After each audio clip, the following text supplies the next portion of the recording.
back to Black Art Matters with Broadway Dallas. I'm Jory Jackson, and today we are joined by special guest artist, Ashley Ragsdale. Hi guys. Ashley is a professional dancer, actress, singer, teaching artist. She is a Dallas native. She's an AMDA graduate and the CEO and founder of Innovate with Ragsdale. Thank you so much for being here today, Ashley. Thank you so much for having me. Great I'm so excited. Yes. So Ashley, just go ahead and jump right in. Tell us how you got started in the performance world and your journey coming up. Tell us everything. Basically, I was put into dance when I was 5 by my parents. You know, artist kids usually do. You know, we kind of get pushed into it. So I was just pushed into dance. That's all I know. That's all I knew. Going to schools, I went to Vanguard schools, then magnet schools, mostly just dance.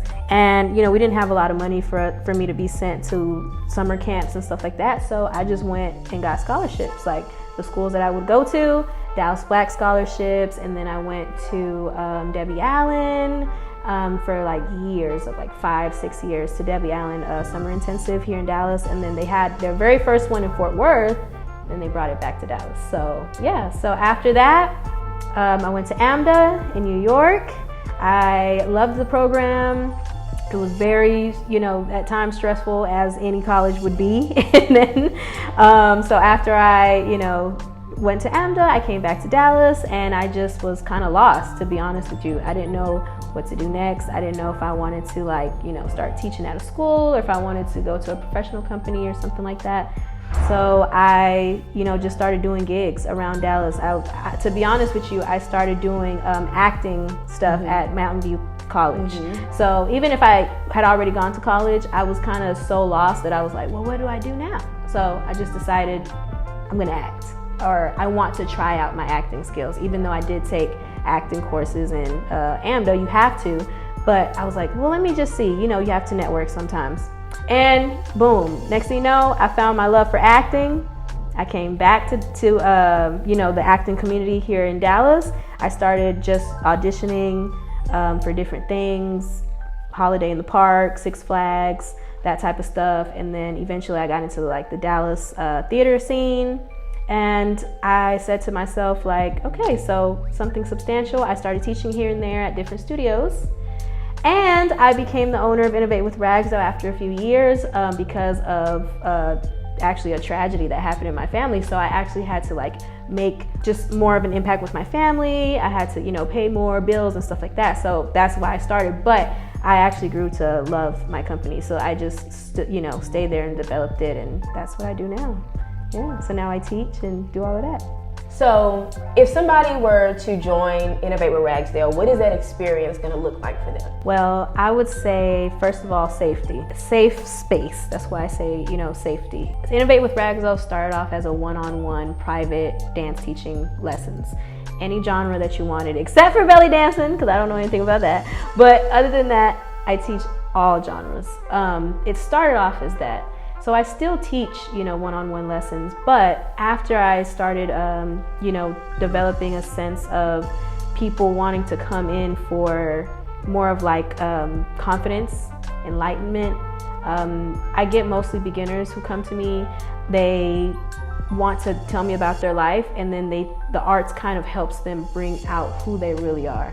So it started to develop into that. So it's not even about teaching them, yes, they learn foundation of whatever genre they came to learn from me, and then they leave like as if they were going to therapy. They leave a new person, come in a different person, leave a new person, come in a different person. So I always say, if you do book with me with Innovate with Ragsdale, expect to feel safe in a safe space.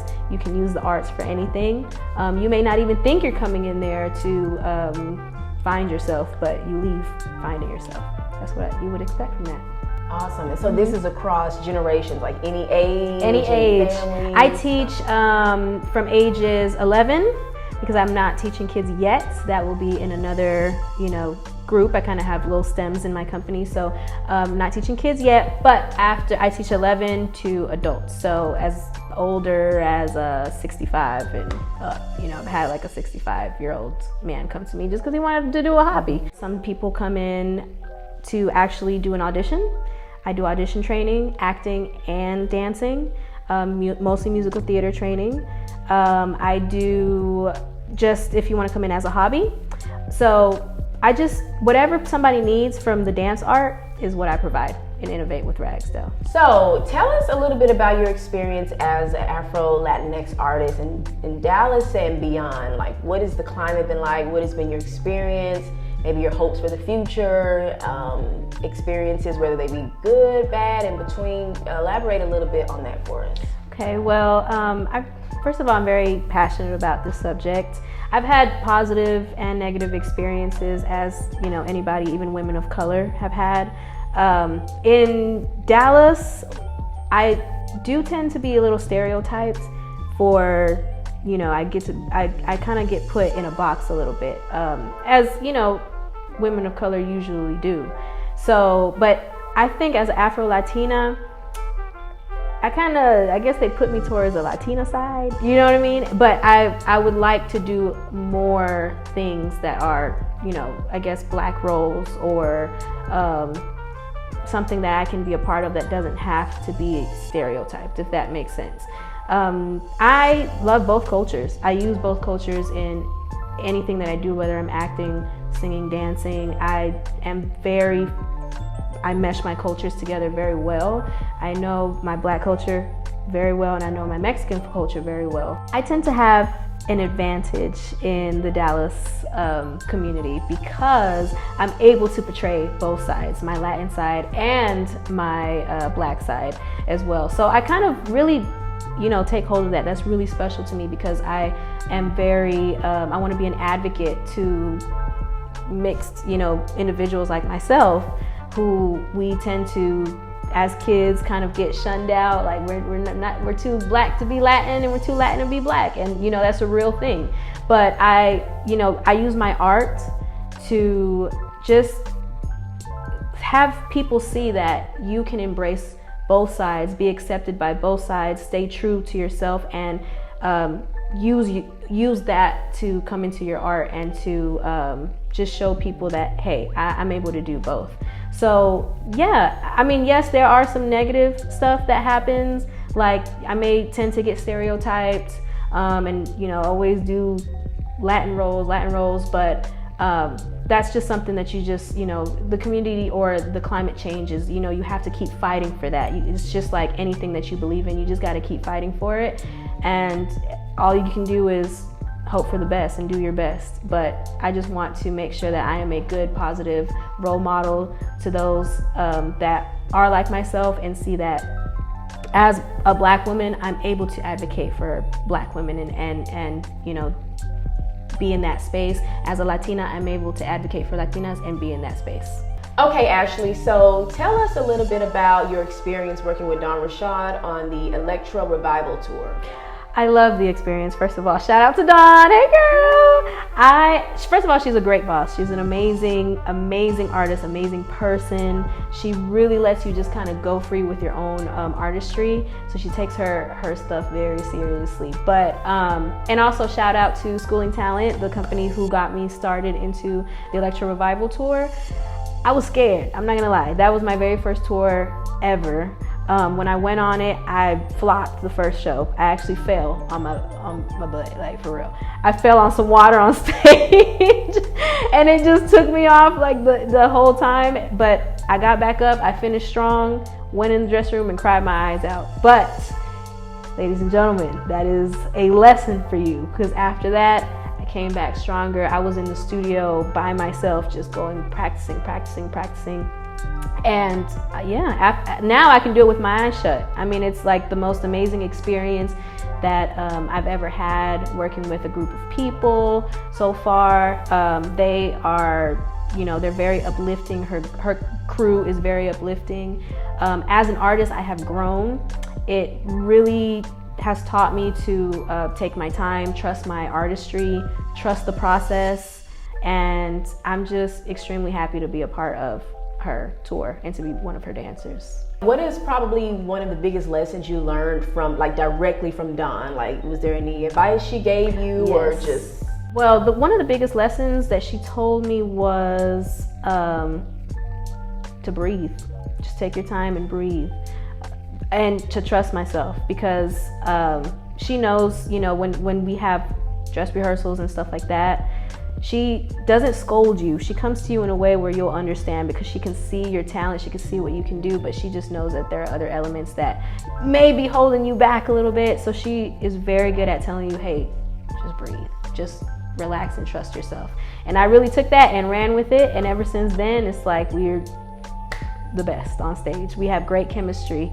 All of us, you know, we all kind of like grew into a little family, and so yeah, I'm very grateful for that. We love to honor Black icons here. So I'm just gonna ask you a few random questions. So if you could have dinner with any Black female icon, dead or alive, just chop it up with them. Chopping it up. Who would it be and why? Oh, it's so hard to choose, but I would say Maya Angelou. She would be my number one choice, because one, she gets me out of my dark days. So I would always try to come to her like as auntie, as mama, and ask her questions all the time, because that's one thing about me. I'm gonna ask you a question, okay? And we're gonna just keep talking about the question. So I would want to know what's in her brain. I would also just want her to, you know, give her wisdom onto me and just hear her talk, because I just like the way her voice sounds.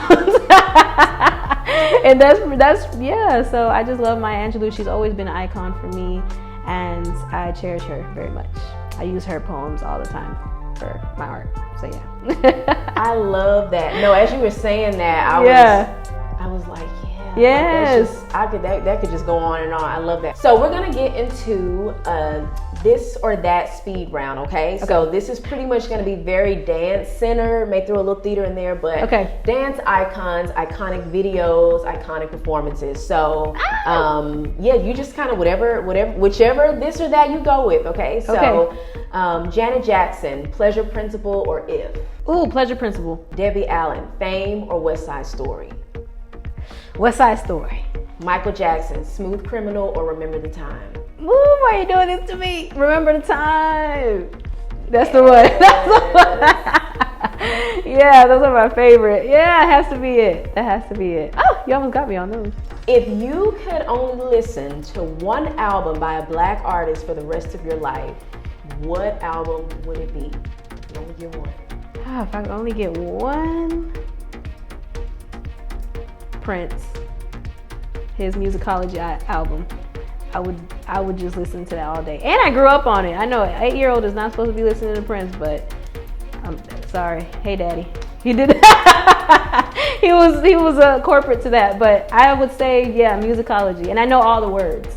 So yeah, that would be it. I'll be happy. So what is your favorite musical of all time? I'm gonna be a little cliche, and I'm gonna say Chicago. I will watch that morning, noon, and night if I could. Like, that's my favorite musical, and I know all the songs. And that's probably, I think, even the first musical I've ever watched, ever. So yeah, that's what made me fall in love with musical theater. What's your favorite number from the show? Cell Block Tango, of course. That's my favorite, because I love the dancing, the singing, know all the words. Yeah, so I'm gonna say that. That's a good one. That's a good one. Sure, people will agree. People will agree. Chicago is a musical's musical. Like it is. Like, yeah. That's the one everybody has to see. I feel like that's one, if you had a musical theater class, that would be probably something on the curriculum. You'd have to watch it. Yeah. Okay, so if you could just give a word of inspiration to aspiring artists, current artists, artists who've taken a break and want to get back into it, like what is a word of advice that you would give? For any artist, I would say it never leaves you, no matter how old you get. Even if you take a break, it'll always find you. Even if you try to run from it, it'll find you. Even if you think that you don't want it anymore, it'll find you. Because I feel as an artist, this is an industry that you have to have something. There's something that for some reason you got into it in the first place. For some reason you did a show, you started singing, you started dancing, I don't know, higher power gave you a gift. And because he gave you that gift, you're never gonna be able to run from that. Whether it be small and tiny, but that spark is always gonna be there. So I would say, always know that you can take a break. This is not a rat race. You can take your time as a creative. You don't have to, try to push the limit on time. It comes to you. Creativity comes to you when you do what you have to do, and don't let anybody tell you that you are running out of time. Don't let anybody tell you what to do or how to do it or when to do it, because if you think about it, all of the great artists did whatever they wanted. So my biggest word of wisdom to take away today is do what you want and do it well. Great. Love it. Perfect. And on that note, thank you so much, Ashley, for joining us today on Black Art Matters. We will see you next time. Thank you, guys.